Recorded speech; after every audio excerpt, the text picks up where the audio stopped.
Do you ever feel like your hard work is done in vain? That despite all your effort, no difference is being made? Jesus may not have had those exact feelings, but he certainly had reason to. I mean, he's God incarnate, and yet repeatedly people refuse to listen to him, even fighting against the beneficial things he wants to do in their lives. Do you think God taking on human flesh would be worthy of all the earthly leaders fighting over who gets to host his big and fancy, no expenses too much, speaking tour to the rich and the powerful, right? And he absolutely deserved that.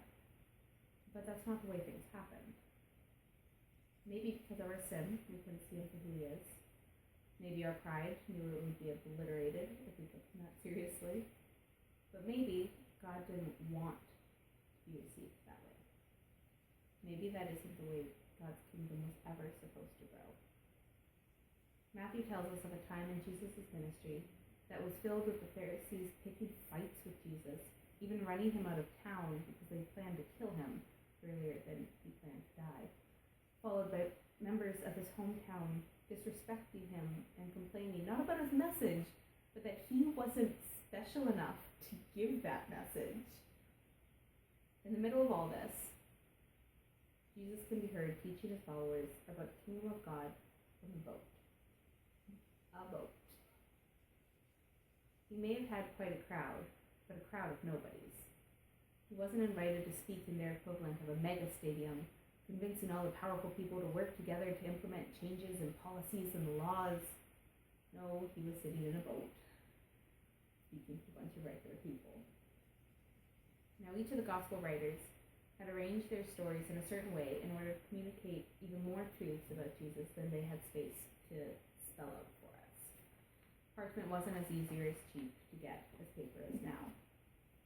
So while the group of verses we'll be looking at may seem like an odd combination, I believe they should be treated as one passage.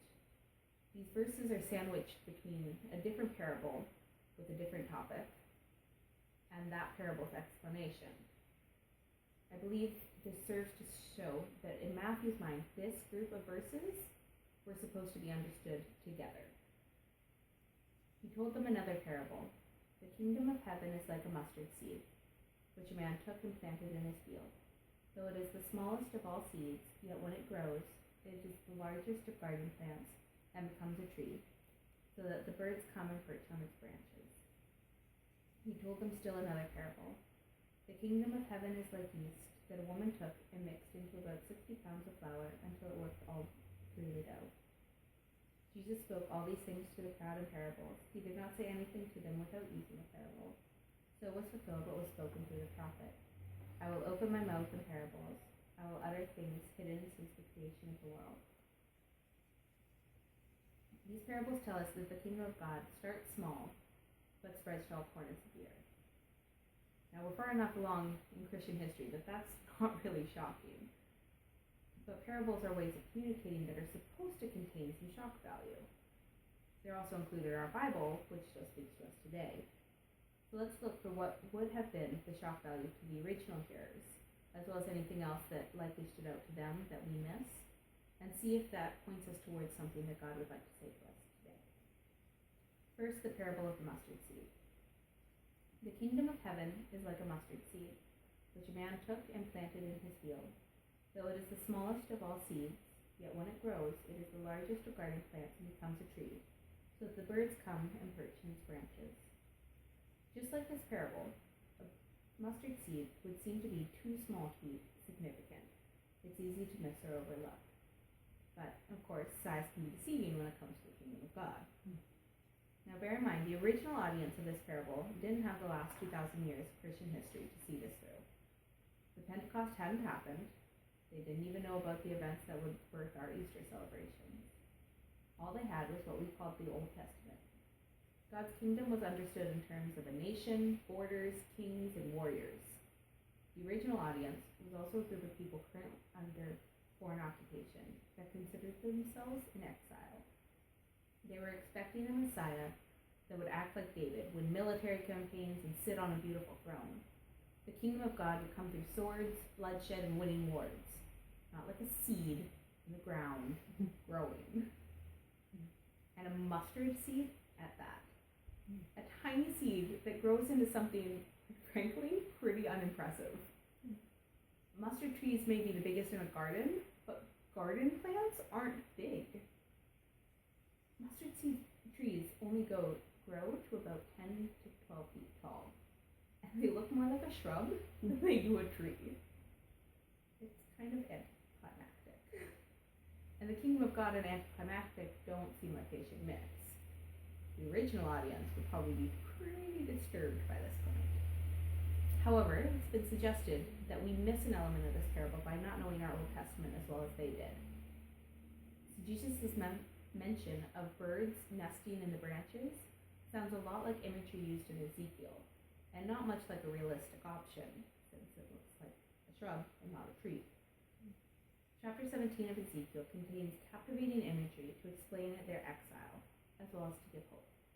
Specifically, the portion of Ezekiel's imagery alluded to in this parable speaks of the promise of God's future kingdom through his Messiah, that despite how bad things look, God had not abandoned them and would not fail.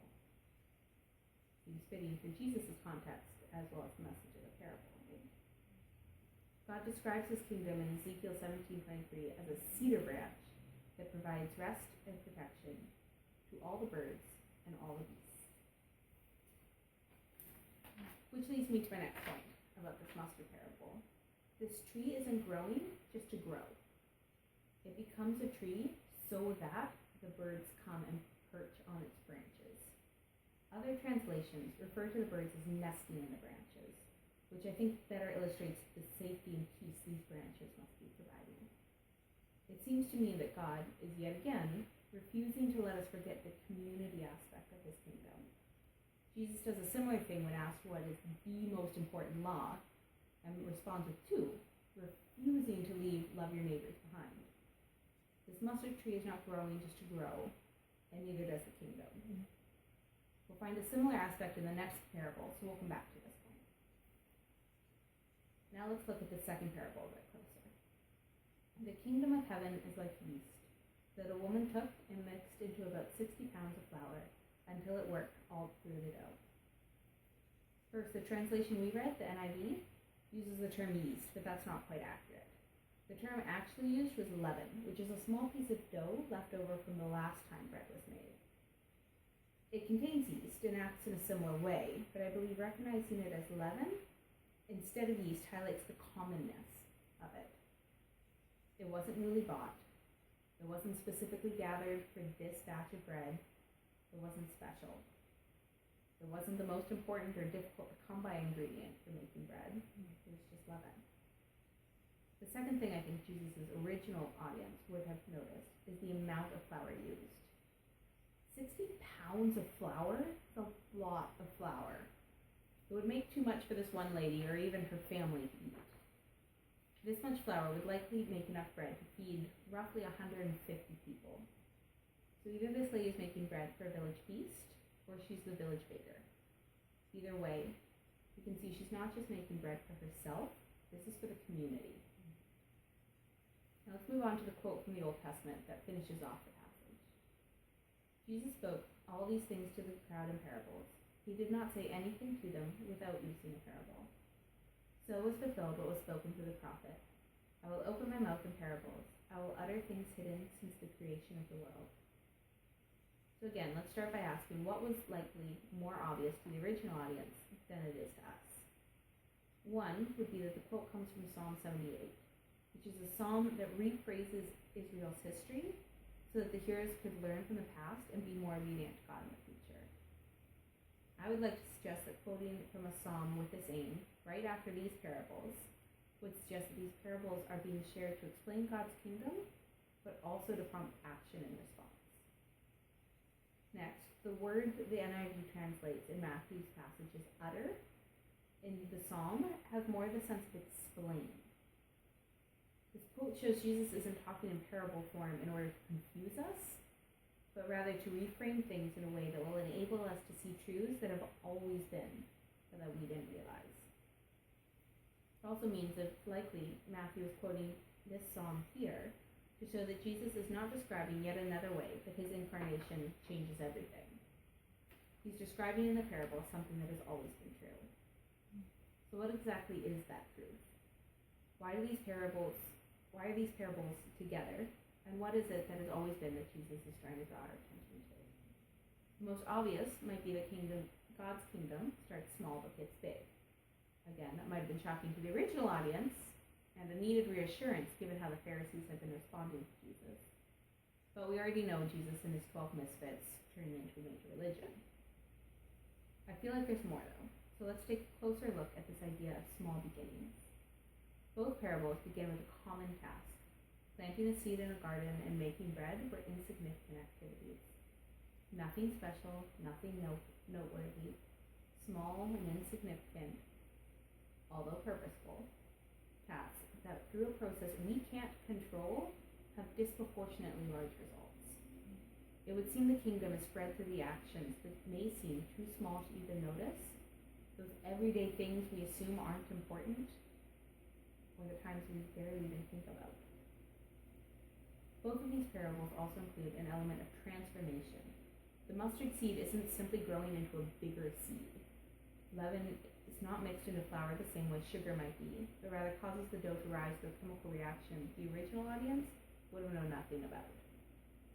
Both of these parables describe a process that would not have been understandable, but had results that change one thing into something else. The kingdom of God does not just grow, it transforms. And often through processes we can't understand, but we can't see the results. Sometimes if the results are in our lifetime.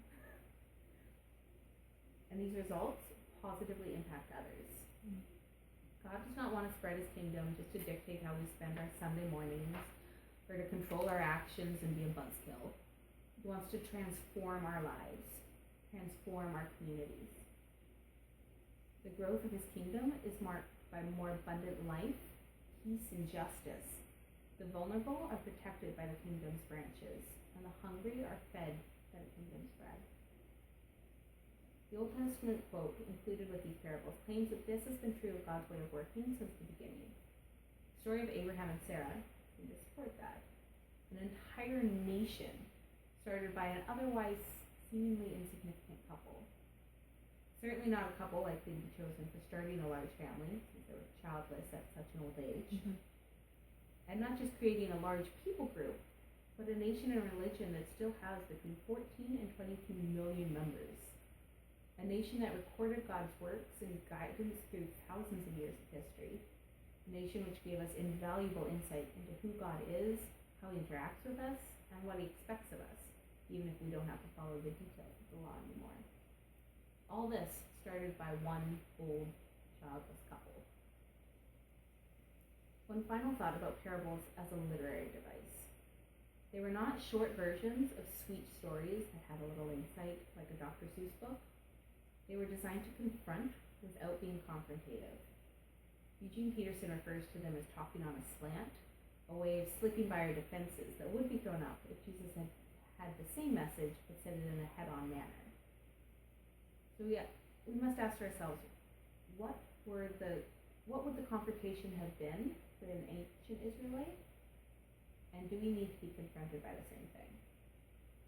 The Israelites expected the Messiah to be a warrior, and the kingdom of God to be a physical kingdom. The whole process was supposed to be clear and noticeable, like David's victory over Goliath. This assumption would have been challenged by these parables. How often do we expect God to move in big, flashy, obvious ways? How often do we overlook the small, common, everyday stuff of the kingdom? Stuff like sharing a smile with someone who grates on your nerves, or speaking in a kind and gentle way when you're really busy and have a million things to do in the next 5 minutes. How often do we let our pride get involved and assume if we can't see the kingdom growing, then it's not? What areas of kingdom growth are we overlooking because it still looks like a sprout instead of a finished tree? Do we focus on the still smallness, the problems, and let ourselves get discouraged or frustrated instead of noticing the growth that has already occurred, or the growth that could occur with a small action on our part? How often do we choose to do nothing if we can't offer anything big are clearly powerful. How often do we demand recognition for our kingdom works? These are just an unnamed farmer and an unnamed lady making bread. No recognition. Just ordinary people doing ordinary things. No pats on the back or even encouragement. How often, when we're in that situation, do we feel somehow cheated instead of thrilled that we got to participate in God's kingdom? Have we ever lost the courage to step out and do something God has asked us to do, and then rationalized away that uncomfortable thought? Just because we can't see how that would serve to spread the kingdom? Ever felt prompted to say hi to someone or ask how they're doing, but didn't because you're busy and completing the things on your to-do list have obvious benefits? I have. But in those situations, we don't know exactly what that smile, that hello, or how are you doing mean for them. We don't know how much they may have needed that right at that moment. Something so simple might communicate Jesus' love more powerfully than the best crafted gospel sermon ever could. I believe we sometimes need to be confronted about these. They're easy to forget. But I'd like to end with encouragements that can also be found in these parables. Those small everyday actions you're faithful in, they matter. Even when it feels like they don't. And the kingdom of God will prevail, even when it seems like it won't. God can and does use the words and actions we consider insignificant to spread his kingdom. He can use the words and actions we're faithful in but consider unimportant to do more than they should be able